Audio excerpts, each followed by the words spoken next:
these friends, they were going on a vacation to Cancun, and they decided to stay at this lovely resort, and they were there to party and have a good time. And as they're hanging out in the pool, one of them goes, I'm going to order a water. Okay. And they order a water, and the water arrives, and they take a sip of the water, and then they start like convulsing, and they have to get rushed to the hospital. And was this all on like video, or this is their tale? I don't know if there's a video of this. I haven't seen that. We'll watch the report here in a second from Coco News, which I totally like. KOCO News, Channel 5, that covered this. And they said we got really, really sick all of a sudden. And I'm wondering to myself, is this like a psychosomatic thing? Is this like one of those things where you're scared? You're like, Mexico's dangerous. We got to worry about the water in Mexico, which, to be fair, you should be kind of concerned about the water in Mexico. But what situation would lead to this? You take a sip of water that's handed to you at a resort in Mexico and immediately start convulsing? And you immediately start convulsing? Like, even if the water was bad, it would take a while, a long time, even a couple of days, maybe, at least hours it would take for the bacteria and things to start moving around your body to actually get you sick. So that's why I'm questioning what actually happened in this case. Let's see if we can learn some more about this from the KOCO News Report. Here we go. A trip to Cancun really did turn into a nightmare for a local group of college students after two of those girls were sitting at the resort bar when they suddenly got sick. I mean, look at that. This looks real. They wouldn't stuff a ventilator in you if you weren't in bad shape. She's on a stretcher being brought to this. This looks like the back of an ambulance, being brought to the hospital. And she's got all the tubes and stuff rammed into her. So, there's obviously something has gone wrong in her world here. Now, their family thinks that they could have been drugged. And while the group is now all back here in the United States, one of those girls is still hospitalized 5 days later. The last thing they remember was they had asked for a glass of water. A beach vacation in Mexico took a turn for the worst for a group of young couples. Their heads went down. They slumped over on the bar. Two girls in their early 20s, Zara and Kaylie, suddenly got sick. So they get the water, their heads slump over, they said. They talked about like randomly jerking, which like convulsing is the best way I can say this. And then the rest, we don't know what the hell's happening here. And I think when one of them got to the hospital, they said at the hospital in Mexico, before they were going to take him in, they said we need a $10,000 down payment. Okay. Did they ask him when they were incapacitated? Do you have a credit card? We thought our healthcare system was brutal. If they're asking for $10,000 to get Mexico you into the hospital, was where you go to get around that stuff. You could go there to get some cheap surgeries. Yeah, they got the plastic surgery deals. And Canada, they'll just take you in, and then you leave, and you go, what's that cost? And they go, don't worry about it, American. Get on out of here. But they're saying, at least in Mexico, they wanted 10 grand. Zara started having some jerking movements. The family says Zara was rushed to the hospital Friday night after doctors thought she was having a seizure. But after days of treatment and no improvements, her body is just so overloaded. Her organs, everything. It was going to take a while for her liver and everything to just detox this out of her body. The family says the United States Embassy advised them to get back to the U.S. as soon as they could for more care. Zara was metaflighted to a hospital in Dallas, where family and friends say they're hoping they can get some answers. Oh, yeah. Did it medevac all the way to Dallas from Mexico? That would be a big fat bill right there. Is there no toxicology report at this point? Not as I can see in the story that I have, and I don't know if they'll mention here, but that's why my skepticism radar always starts flickering when you're like, this thing out of her body, get this out of her body. It's like, what is it? What happened here? Was this like the result of partying really hard over the weekend, and then you took a sip of the water and you thought the water was tainted, and you thought that's what kind of did you in? The water thing doesn't make any sense. No, you're not going to take. Sounds like something was placed in the water. Yeah, unless somebody like purposely put like a tranquilizer in the water. But the water thing doesn't add up to me. Still, I don't know that anything that happens that fast as far as the way they're telling the story. I would be more curious if, they said they were drinking at the bar. Had they both been drinking the same things at the bar, or both been drinking at the same bar for a while, and then happened to ask for some water? Maybe because, I don't know, something that was in their system started to kick in. Yeah. And then they're like, I feel parched, need some water. And now the timeline says water happened and then this happened. But right. what happened just because the water preceded whatever episode occurred doesn't mean that the water is responsible doesn't mean it's something for that it. precede the water. Absolutely. And Noel on YouTube says probably meant pesos, so like $400. No, it specifically says $10,000 here. They might mention something different in the report. We don't have a toxicology report from Mexico. There's our answer. They said they ran one. We don't have it. Now doctors have run multiple tests. We have all come to the realization that we probably aren't going to get any answers. We're just dealing with what we have now. And the family says they're left with thousands in medical bills. They're trying to raise $40,000 on the GoFundMe for one of these girls. And the more I look at this, the more I think this is a psychosomatic thing. There's something else led to this. They're going to put a ventilator in them. I mean, at some point they could draw the conclusion that this is psychosomatic versus there's something physically happening. Well, the mom's saying we haven't gotten the toxicology report, and I've already resigned to the fact that we're never going to figure out what happened here. My guess is, and we can come down on Mexican doctors if people want to go in that direction, but my guess is that they're going to say the Mexican doctors looked at them and the doctors said there's nothing wrong with you. That they had nodes on her head, measuring brain activity and stuff. And something makes me think this can happen. I mean, it happens fairly commonly when people get really scared about stuff, that they all of a sudden think that they're having some sort of ailment, and oftentimes can actually present with conditions that would be related to that. It's weird, the TikTok thing. When TikTok first exploded, all these young girls were pretending to, a lot of them were pretending to have Tourette's, and so many other ones watching. The number of people checking into Tourette's clinics in the United States and the Northeast skyrocketed as people were watching more and more of these videos. And I too have Tourette's. And so these kind of things can happen, but they have to, if they give them the toxicology report and that says nothing, that's really confusing as to how we ended up like this.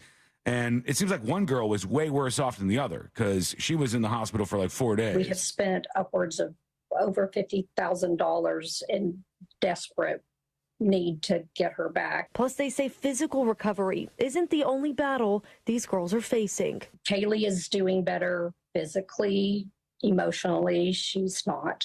When it happens to you, it's the scariest thing ever. When what happens? Yeah, and that group of local college students, as well as their family and friends, are just hoping to get some answers. All right, so this Chiron then goes with possibly being drugged. So the news agency here is the news outlet. It sounds like a drug thing for sure. It sounds more like a psychosomatic thing to me. It sounds like somebody thought something was wrong with them, checked themselves into the hospital. The doctors go, we've looked at everything, and they go, no, something must have happened here. And by the way, when I say something like this, I'm not saying that she's faking it. You can believe that you have something wrong with you and not actually have something wrong with you. It's often like an anxiety-induced panic that people go into where you think something's wrong, or something horrific happened. But that would show up in the toxicology report. It would say, we found this, we found this, we found whatever led to this. An update on our Mexico mystery with these two ladies, 20. Are they both 20? 20 years old, one of them. I'm trying to see how old the other one is. It is Zara Hull and Kaylie Pitze, okay? And this story has a few more details I think that might help out. It says 2 Oklahoma college girls. Oh, pause. If Zara Hull is 20, and maybe the other girl is 20 as well, I don't have an age on her, but can you drink at 20 in Mexico? Yeah. Drink at 18. You can? Okay, you drink at 18 in Mexico. Okay. I think that could factor in. Zara Hull and Kaylie Pitze, students at Oklahoma Christian University, took a photo at the Cancun beach and then headed to the resort pool on Friday when their dream vacation with their boyfriends turned into a nightmare. The two girls are now back in the U.S., but Hull remains stuck in the hospital as doctors continue to work to determine what may have happened to them. The girls had ordered a glass of water from the pool bar when they suddenly slumped over. And Zara, 20, started having some, quote, jerking movements, unquote. Her boyfriend's mother, Stephanie Snyder, told KOCO. The last memory I have is just walking in the pool, she told a local news outlet.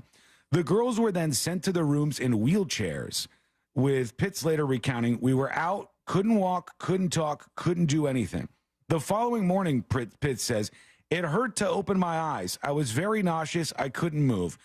My biggest question, did they drink? They're from a Christian university. Did they go to a place where you can drink when you're 18 years old, get drunk? Because this sounds like somebody got drunk. Oh, boy, I'm slurring and I can't walk that well. And I woke up the next day and I'm not feeling good at all. I can't open my eyes. I'm nauseous. I can't move. Those sound very much like people who are hungover in the morning. They sent her to the hospital. She was sent to a local Mexican hospital overnight. She said, I started having convulsions in my stomach. So they called 911. But upon arrival at the hospital, Mexican officials demanded $10,000 as a deposit to begin her treatment.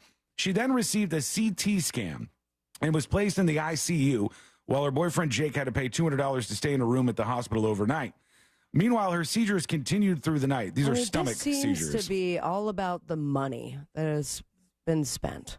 That's what they're saying. Yeah, everything we're hearing, just for the record, is from these two girls and a little bit from their boyfriends. That's the information that we're getting now.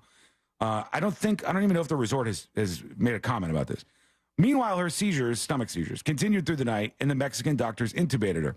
The hospital was not treating her. They were pumping her full of so many drugs to keep her sedated. They intubated her and told Jake it was sedation for the MRI. There was no reason to sedate her, let alone intubate her. We knew we needed to get back into the U.S. Let's stop there. Is that something that happens where you might sedate somebody to put them in an MRI? Probably, right? If they're... You don't want them to move. Correct. I could see that happening. If they're freaking sometimes out. they give you Valium.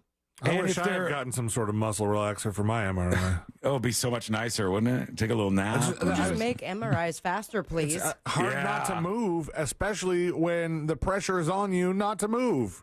Yeah, it's like a Tourette's thing. Like, the only thing you're not supposed to do is yell the F word, but I want to yell it. Yeah, because he only does it all the time, all the on air and off. Yeah, to be clear, it's the F word for gays. Hull's family and family friends reached out to the U.S. Embassy. They told her to go back. I don't do that on air anymore. The air ambulance back to the United States cost $26,000. That's the thing that I find so weird. I just sent you, and this is being repeated in multiple articles, but I sent you the Sun's coverage of it. Okay. And first of all, the photo shoot. Please pull this up. Them in the hospital together. Look at that. And then it goes down. It's like, let's take another one where I'm staring into your eyes and I look distressed below it. Yeah. I mean, come on. And then let's do me sleeping while you're holding my hand while I sleep. But the rest of the article They caught me slipping. is just about how much money has been spent. Like a little bit about what happened, but the majority of it is like, we had to spend $25,000 and then $5,000 to release her and then $18,000, but it's $40,000. And so are you concerned about them being drugged and their well-being, or how much money you spent and now you need help for your GoFundMe page? That, it seems to definitely be influencing what the reaction here, because everything is about that. You're right. Why, if you were so worried about what happened to you, wouldn't you just say, like, I want to find out answers here? Why would so much focus be on the cost? And if you spent $40,000 or $50,000, $26,000 of that was to get choppered back to the United States from Mexico. You didn't have to do that. You could have gone a million other ways. Or not a million, but, many other ways. That's what Dylan would have done. He probably would have. Fortunately, a family friend picked up the tab. Hull arrived in the United States late Saturday night. Snyder's son was eventually able to get a partial list of some of the medication that the Mexican doctors gave Hull. Doctors said nothing they gave her was helping her. It was just meds to keep her very sedated. The doctors have since run multiple tests. Hull's family said they're at about $60,000 between getting her home and getting her treatments. Since they do not have any answers about what happened, they suspect their water was spiked with synthetic fentanyl. All right, here's why I think they're saying that. I think they're saying synthetic fentanyl because I think they did a test on either the water or these girls, and they didn't find any fentanyl. They didn't find any fentanyl in their system. And now this is where things take a different turn. But since going back to the United States, Hull has made some progress, their family said. On Sunday, she was able to start breathing on her own after she was taken off a ventilator. She's awake and able to communicate with her family and her healthcare team. The ventilator thing is what leads me to think that something did happen. But was she on a ventilator because they had drugged her up so much? That could have been, they're like, this woman is freaking out. I think they thought she was having a panic attack. That's what I think they thought was going on when this girl got to the hospital in Mexico. I don't know yet, but that's my speculation. Do you even get an MRI for getting drugged? What? No, that's when they would be looking at you and thinking, we think something else is wrong here. What else is wrong? Because we've done the toxicology report. We don't. They would do that. Want to do an MRI and throw that on your bill. Maybe back to the money. But it seems more likely to me that they did the other reports and like, we can't find out what's wrong with her, but she's saying something's wrong with her, so we got to run more things. Maybe money's involved too. She has since been moved out of the ICU and now is in the neurology unit out of precaution, even though she doesn't have neurological problems. You see what's happening here? She's in the neurology unit. What are all the doctors, are they all in cahoots here? Every single doctor is going, let's put her in the neurology unit. She says she's struggling, blah, blah, blah. So scary. Am I going to make it out of this, she said. There was something about they were refusing her help in the United States. Something should be done to stop these things from happening. Neither of the girls have any memory of what happened after they took that last drink, which happened to have been a glass of water, they said. Hug your babies, yada, yada, yada. Where was the thing about in the United States? Because there was like doctors wouldn't see her because she couldn't get her medical records from Mexico. That's what they said earlier, unless they just updated this. Wouldn't see it. What happened to that oath? Oh, hospitals back home kept refusing to admit Hull because the hospital in Mexico would not send over the paperwork. They tried to say they didn't even have a fax machine to send with it. the paperwork? That again doesn't make sense to me. If you show up at a hospital and you're like, I'm really, really sick right now. We don't have a fax machine. Something is not adding up. No. What my guess is that these girls may have been partying in Mexico, possibly. Something happened. It could have also been just like anxiety induced. And one of these girls thought something was drastically wrong with her medically. And she went to through the ambulance, went to the hospital in Mexico. They could not find anything wrong with her. So they continued to run different tests on her. Then she choppered back to the U.S. Then they realized we've just spent $50,000 or $60,000.